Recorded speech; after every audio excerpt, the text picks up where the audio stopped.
Coming to you from the beautiful metaverse, and more specifically from beautiful Danville, Illinois, homeland of the Corellian tradition, and welcome to Midday with Reverend Don. And as you know, if you follow Midday with Reverend Don, you can communicate with me directly by typing your question or comment into whatever platform you happen to be watching on, and we can talk with one another. And we've been doing that quite a bit this week, which is very good, I think. I like to have it back and forth. This week has been our Defense Against the Dark Arts week. Today we're going to talk about the famous freezer spell and what to do if you feel that you are in somebody's freezer. Um, and tomorrow we'll be talking about protective amulets and talismans and things of that nature. So I hope that you have found it an interesting subject as we've been dealing with it this week. Um, it's not one that I talk about a great deal because I don't really like to encourage the paranoia that sometimes results from considering these things, but um, it is something that does sometimes need to be considered, and it is something that you should have an idea of what to do if there is a problem. But never make it your first assumption that problems in your life are the result of baneful magic, because kind of like Mercury retrograde, more often the problems are just going to be ordinary problems. That don't need an extraordinary explanation, but there are exceptions. And as we have been talking about, it's not only the possibility of baneful magic, but also simply negative energetic charge um, that can have negative effects on you. And so these different ways of dealing with that are, I think, very important. So the freezer spell comes out of the practice of hoodoo, and it's the idea that you take the name of a certain person, you put it in a bottle with water, you put it in the freezer so the water freezes, and the situation involving the person also freezes. Um, and it can be used in a number of ways, some of which are not what I would consider baneful magic. It's often used simply to cool down a situation that is too hot, for want of a better way to put it. But it can also be used to freeze people in ways that would come under the heading of baneful magic.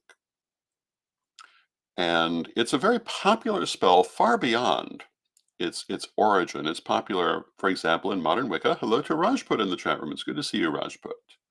And throughout, I think, the metaphysical community because it's very simple and fairly effective. So, what do you do if you think you might be sitting in someone's freezer, and how would you know?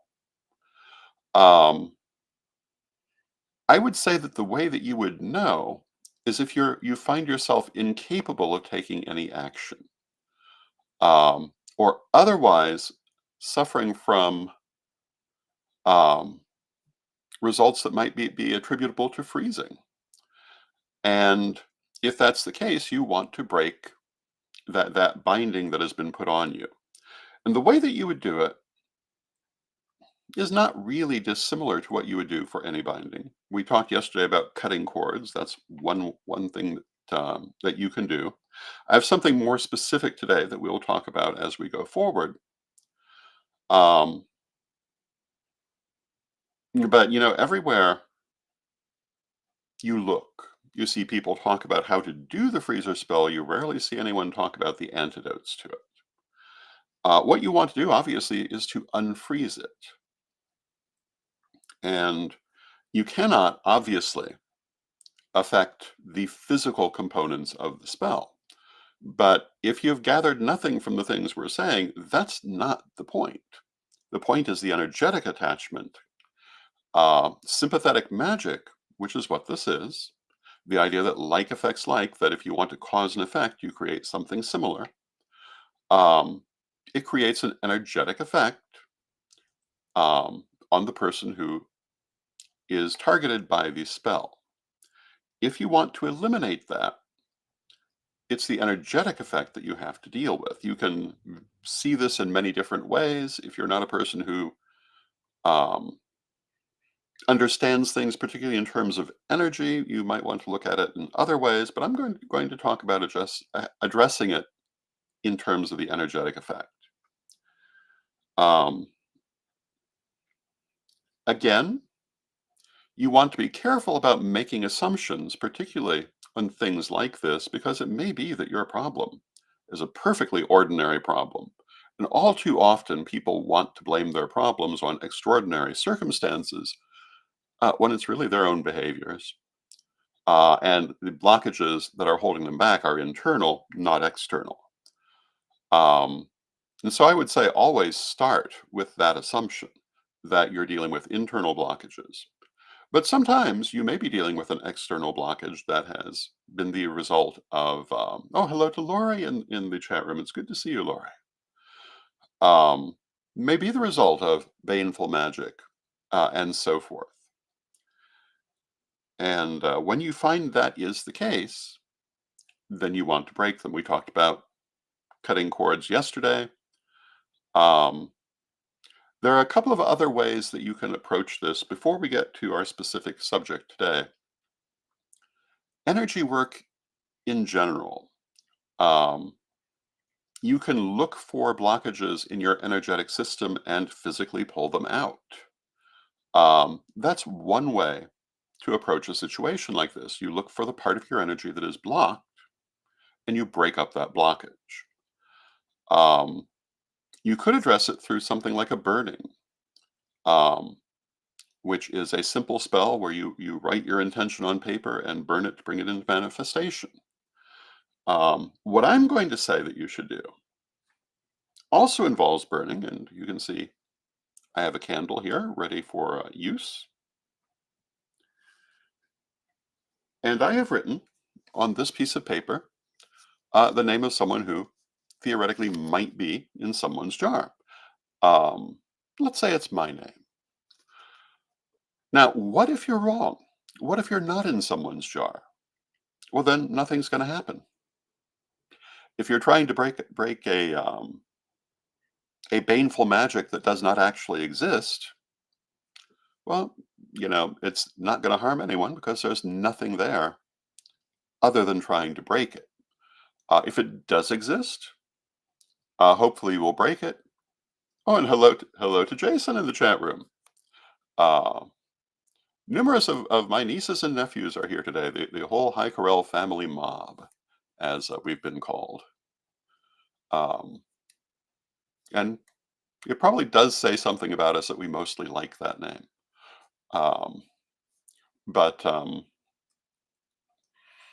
what I'm going to do with this, so I'm going to focus on breaking the ice that may or may not hold the subject and use the heat of the candle flame to do this. And I'm going to hold my paper above the candle flame. I'm holding it significantly above the candle flame. There we have a better view. And Lori says we're getting T-shirts made. Yeah, that had been mentioned to me. Um, you know what they say: the best revenge is living well. If someone has something unkind to say about you, reclaim it. Um, you want to be careful not to hold it too close because it doesn't actually have to touch the flame necessarily to catch fire. So you also want to make sure you have a burning dish nearby. If it does catch fire, that is not necessarily a bad thing. It shows that you're breaking it faster than anticipated. But what you want to do, I'm just going to lower these so I can do them a little more easily because you don't actually have to see it. You've seen what I'm doing. And I'm going to imagine the ice that may be surrounding this person and holding them back. I imagine the bottle in its freezer. I imagine the heat, well, I physically feel the heat of the flame, and I imagine the heat of that flame heating up that bottle, breaking that ice. I see the energy of the flame rising up and encircling that bottle. I see the ice cracking and falling away, like shards of glass. I break the energetic blockage. I burn it. I melt the ice. And though I know this will not affect the physical bottle, that is not the point. I break the energetic limitation. I see the ice falling away. I see it turning to water and flowing off in every direction. I see the water within the jar becoming liquid. And I see the name, as originally written, dissolving and going away, together with the power of the spell. And I bring my burning dish nearby. And I'm also going to burn my paper. And even as this paper burns, so too may what I have done take full effect. And may any baneful magic currently in play be destroyed. May it be counteracted. May it go away.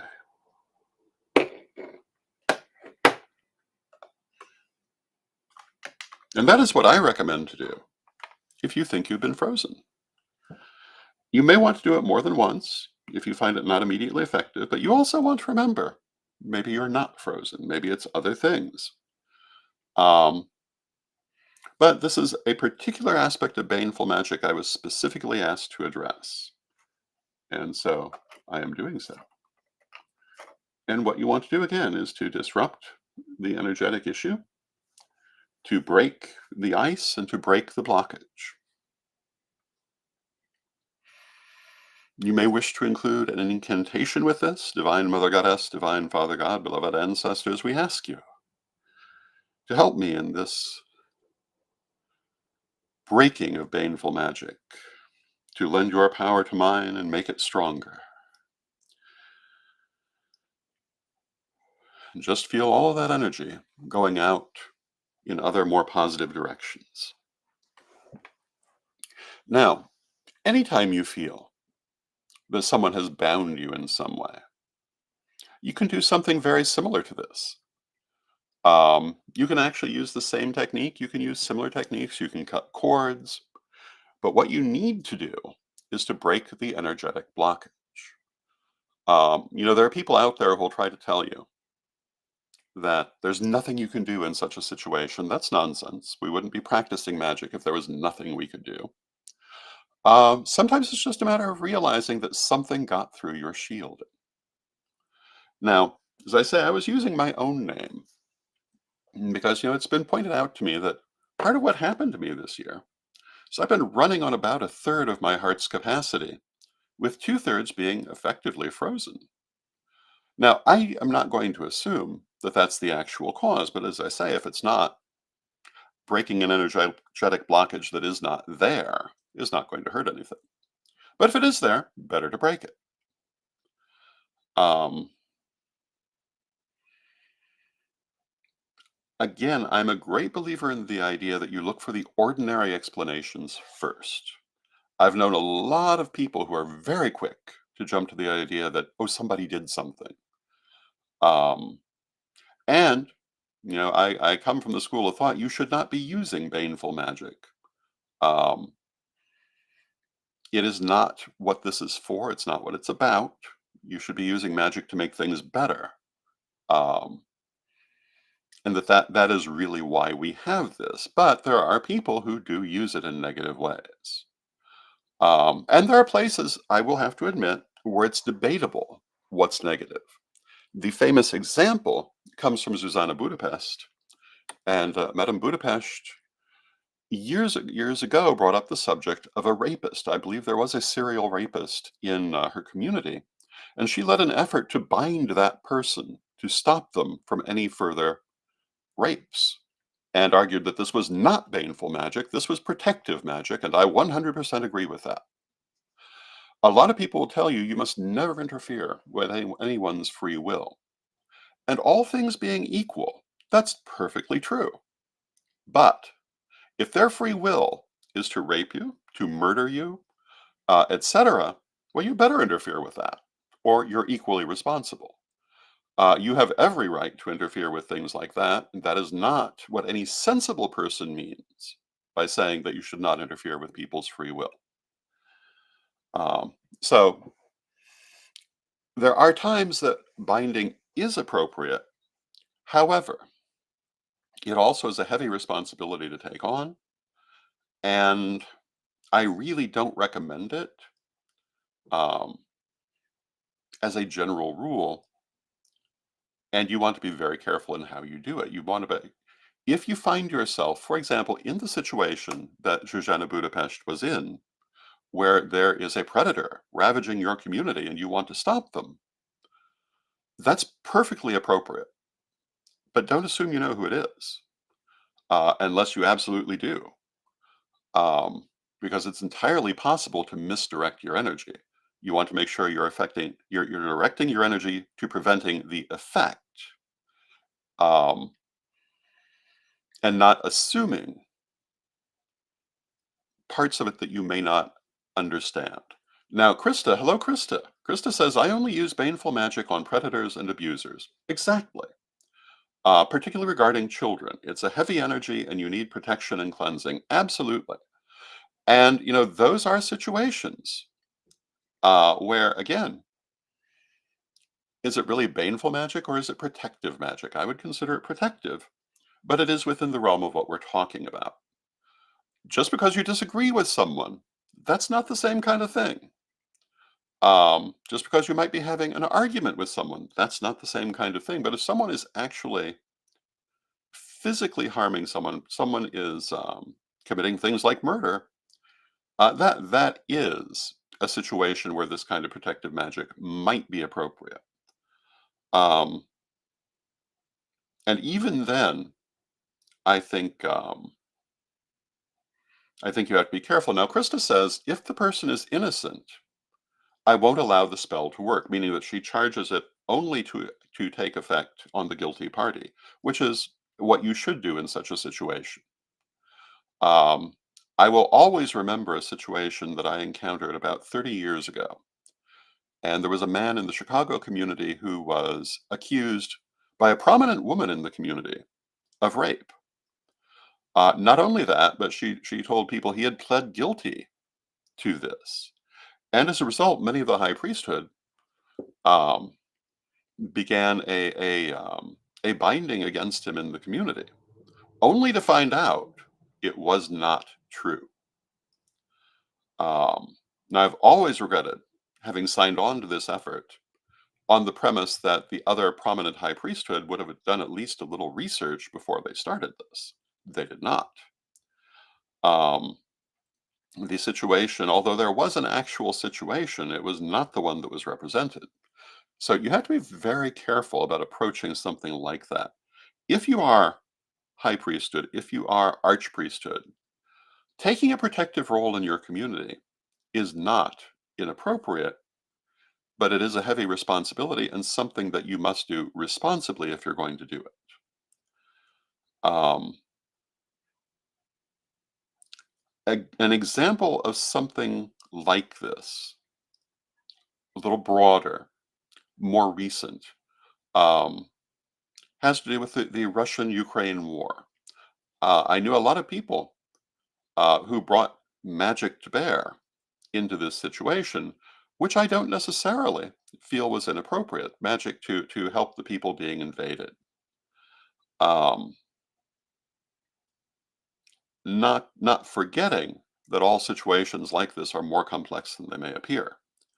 So there are occasions when what might otherwise be thought of as baneful magic is really protective magic. And hello to Ravenwolf in the chat room. It's good to see you, Ravenwolf. Um, but again, if you're going to do that sort of thing, you want to be very mindful of the consequences and of the responsibility involved.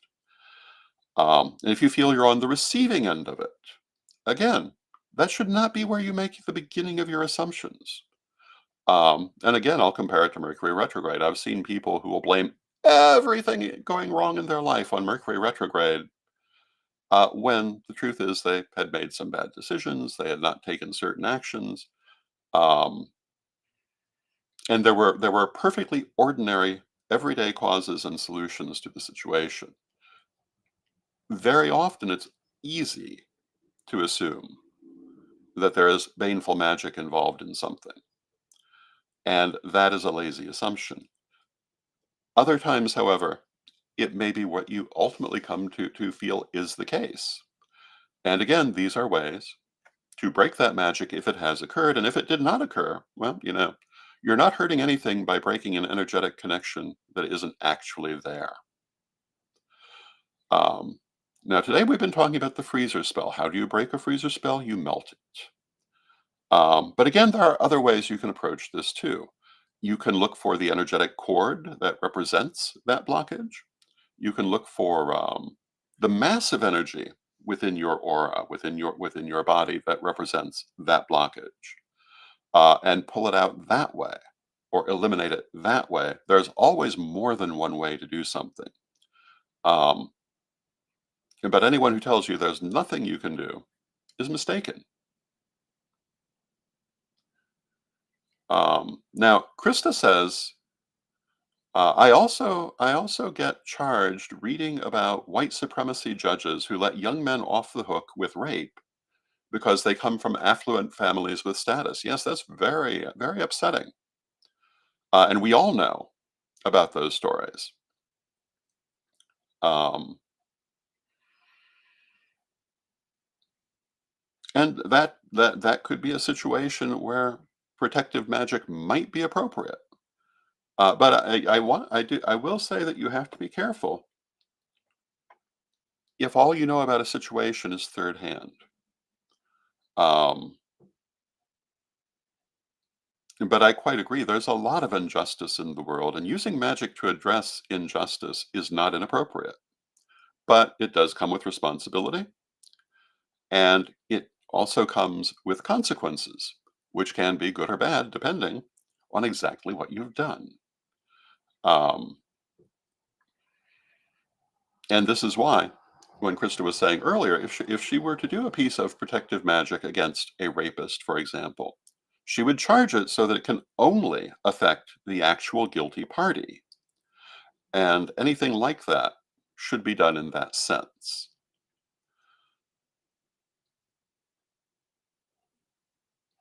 Now, these are all really very serious subjects. And I cannot too strongly say that you need to approach them seriously, not with paranoia, not with assumptions, but with practicality. So if you feel that you have an energetic blockage that may have originated from someone's action, you want to break that blockage. You also want to remember the blockage might not be the result of an action, but a circumstance. We were talking the other day that even though this is Defense Against the Dark Arts Week, part of what we're talking about also is just random charges that you might encounter in a space or from a person that is not intentional, was not intentionally created, but you still need to do something with it. Um, so always be careful of assumptions. But again, if you're trying to break a binding that has not actually been done, and all you're doing is breaking it, well, if it's not there, you've just wasted some energy. Um, on the other hand, what would be inappropriate to do is to think that because you have had a disagreement with someone, they must have done something, and um, to target energy at that person, not knowing whether any of that is true. That I would strongly advise against. But if you think there's some sort of energetic blockage that's been created against you, breaking that blockage doesn't harm anyone. Um, Now, it's been suggested to me, and I guess I'd like to hear people's thoughts on this, that in addition to talking about the defense against this kind of thing, I perhaps should also talk about some of the ways that it's done so that you understand what you might be dealing with. Today, we've talked about the freezer spell, which again comes out of hoodoo practice and is obviously a relatively modern version of, of a much older technique. I would assume it probably originates as a burial spell, but I don't know that to be true. But the freezer turned out to be a very good adaptation. But obviously, it cannot go back farther than the existence of freezers in its present form. But the idea of binding a person in a bottle through various things, that's nothing new. It's quite ancient, in fact. And there are always ways to break it if you think that you're suffering from that.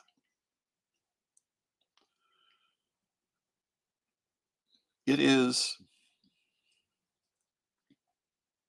I think, probably this week is the heaviest group of subjects I've spoken about in this broadcast. And I do want to emphasize the importance of approaching it cautiously. Now, Krista says ego is a huge trap in all of us. Oh, yes, it is. Calming down a bit is best. I like the freezer spell. Um, and as I said earlier, the freezer spell, in one sense, is only to calm down a situation. But it can be used more negatively than that. I don't know that it's ever bad to calm down a situation that could otherwise turn ugly. Um, but um, but there are people out there who will take it farther than that. Um, so if you think that you've been on the receiving end of that, this is how I recommend breaking it. And again, what do you do with a freezer spell? You melt it. Um, you melt it, and you disrupt and dissipate the energy involved in it. So with that, I see we've come to the end of our half hour, and I'm loving the fact that I'm getting so much conversation with people in discussing this subject. I love the interaction. I hope you're loving it too. Tomorrow, we're going to be talking about protective amulets and talismans, and probably to some extent what amulets and talismans are in general. We might talk a little bit about protective automata as well. Um, and that will be less about breaking baneful magic than preventing it from touching you in the first place. And hello to Joanne in the chat room. It's good to see you, Joanne. So with that, we've come to the end of our podcast. So let us close with our prayer as we always do. Divine Mother Goddess, Divine Father God, beloved ancestors, we thank you for the role you play in our lives, and we rejoice in your presence. We ask you to help us to keep us safe and to keep us positive in our thoughts and actions. Beloved Mother Goddess, beloved Father God, beloved ancestors, we thank you. And knowing you're always with us, but from respect, we thank you for your presence, and may you be blessed now and always. And I thank you for your presence. May you be blessed now and always, and I will see you tomorrow.